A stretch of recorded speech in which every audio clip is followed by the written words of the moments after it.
when we are looking at stressing a reaction by using temperature, there are two things we can do. We can heat it up or cool it. So, a typical stress would be to heat up a reaction.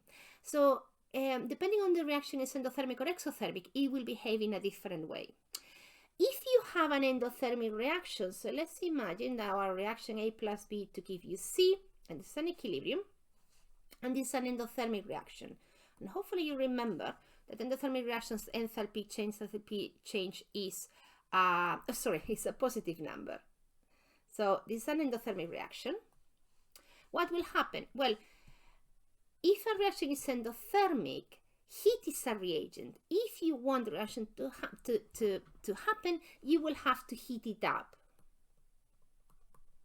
So if you increase the temperature and a reaction is endothermic, then you are adding one of the reagents, and again the reaction will react to produce the products. So in an endothermic reaction, increasing the temperature will give you more products. But in an exothermic reaction, heat is a product. So you've got your compounds, A and B, so reagents, and they give you the product C, and they release some heat. So actually, if you increase the temperature and the reaction is exothermic, because heat is a product, if you increase the temperature, you're adding heat, so you're adding one of the products. So that will result in the production of the reagents until the equilibrium again is reached. So what happens if you change the pressure or the volume? So for example, if your reaction container becomes larger or smaller, or if you increase the pressure or decrease the pressure of the whole reaction. Well, that only affects if you have compounds, either reagents or products, that are gases. And if you have a different number of moles of gas on one side and the other. So going back to my reaction, A plus B to give you C. Let's say that A is a gas, B is a gas, and C is a gas. In this case, the three compounds are gases. You don't need the three of them, one is enough, but you need that that some of those compounds, reagents or products, are gases, and that you have a different number of moles of gas on one side than the other. So in the reagent side, I have 1 mole of gas for A and 1 mole of B. So in total, I have 2 moles of gas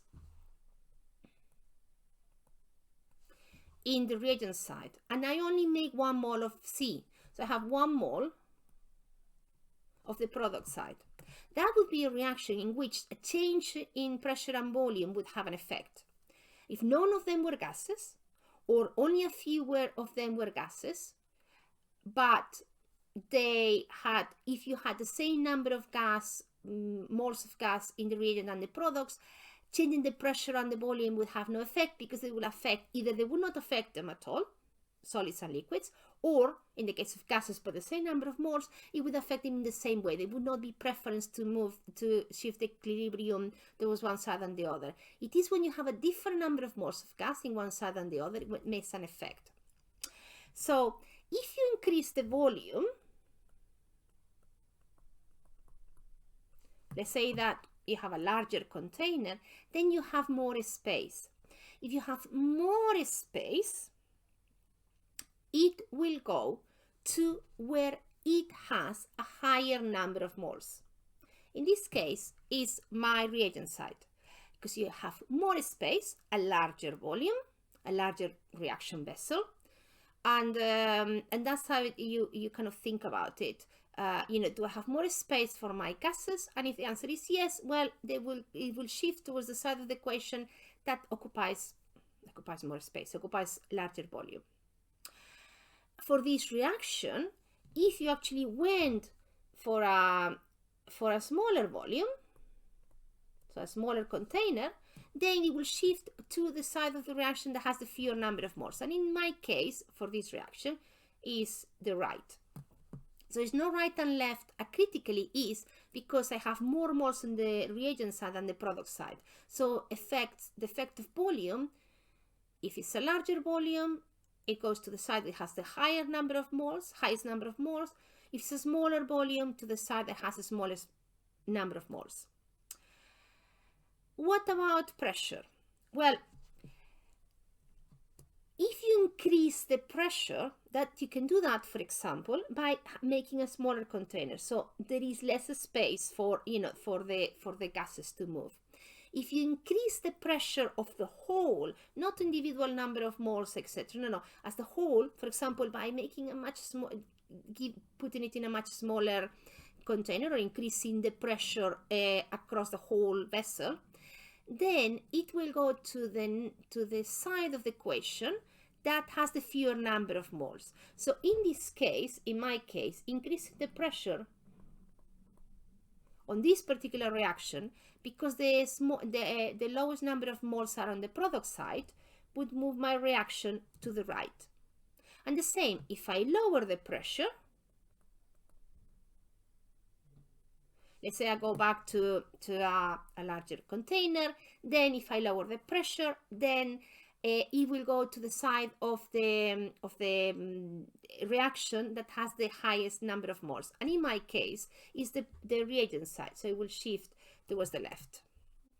So that's what you can do. You can change the pressure on the volume,